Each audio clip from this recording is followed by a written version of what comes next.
I'm not gonna lie to you guys. I just straight out the gate, I just love this anime. This anime is called Mugen Gacha, aka my gift level 9,999 unlimited gacha. Backstabbed in a backwater dungeon, and I am out for revenge. So it's right there in the title, guys. In the title, it just explained this whole entire anime in a nutshell, like legit. And so I don't know what it was. Like, it could be like the whole dynamic of the fact that his gacha only gets more powerful through mana. And as this maid explains here, as she was summoned, she's pretty much limit broken to level 9,999, and she just defeated a level 1,000 dungeon beast. And the kid, prior to her like defeating this dungeon beast, the kid was like, yeah, this beast, you know, this chimera looking beast, you know, he's pretty much from legends, you know, like he's like a legendary monster, and she just came out here, killed him like it was nothing. And so as you can see, like I was saying, you know, his gacha is affected by the level of mana. So of course, if you're like in the surface, you know, I guess there's not a lot of mana on the surface, you know, there's just really low mana. So, and like I said earlier, his gacha is based on mana. So if he's, you know, in a dungeon, and then, so this is the thing that I really loved, he got teleported to the lowest level of one of the most difficult dungeons in the world. And that, to me, I just loved it, bro. Coincidence? Of course, you know, it's a story, you know, they're not just gonna kill off the main MC right away. But I just loved how it all went down, even though in a way it is very generic, you know. Oh, I got betrayed by my old party, and so when he goes into the new party, they become very successful. You know, we've seen a lot of animes like this, whether they're isekais or just fantasy anime. You know, yeah, this is action fantasy right here, and his name is Light, and then of course he just summoned May, and this is what was so exciting for episode 1. You know, I just watched episode 1. The level 9 ever seeking May, the first super ultra rare card Light drew in the abyss.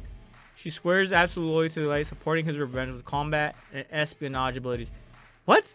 A super ultra rare SUR, sir, bro, she's not even an SSSR. Like, what? Bro, what? This guy could probably summon a whole fucking floating kingdom. Oh man. SUR. That's kind of like the first time I hear that. You know, usually hear things like SSR, but man, I'm really out of the loop when it comes to gaming. I really am.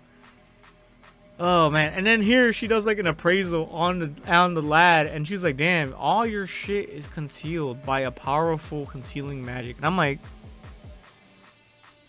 bro, I just kept, I don't know what it is, guys, but I just love this anime right now. Like, episode 1 just blew me away. It really did. I don't know if it's the charm of it, maybe it's the maid, you know, maybe it's definitely not the lad. You know, he's pretty generic, you know, he's pretty wimpy. He really doesn't have anything going for him. He's just a human boy possessing a rare gift, a limited gacha. He joins the adventure party, the Concord of Tribes, but is betrayed by the comrades he trusted and swears revenge. So yeah, guys, it's like so fucking basic, extremely basic, but there's just a charm about it that just really swooned me. You know, it swooned me. It really did. I don't know. I guess it's like I just love this type of animes. I guess, I don't know. Maybe it just had the full package. You know what I'm saying? It had the.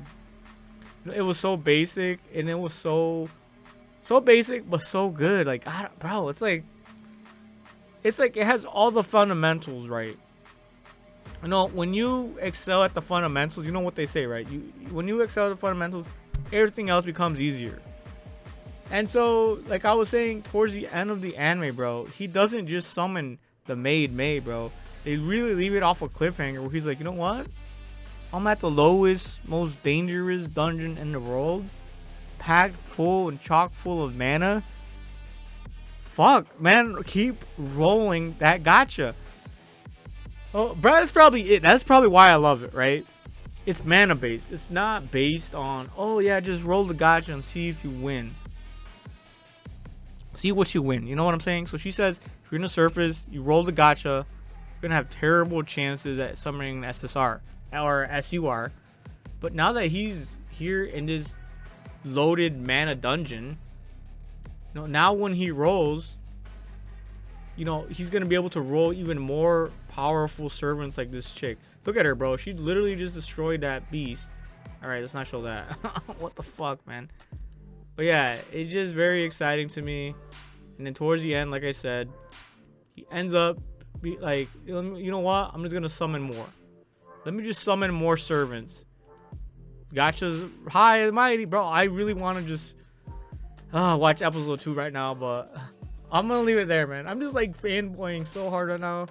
I can't contain my excitement. Yeah, no, I don't know, man. It's just weird. Let me just read this real quick.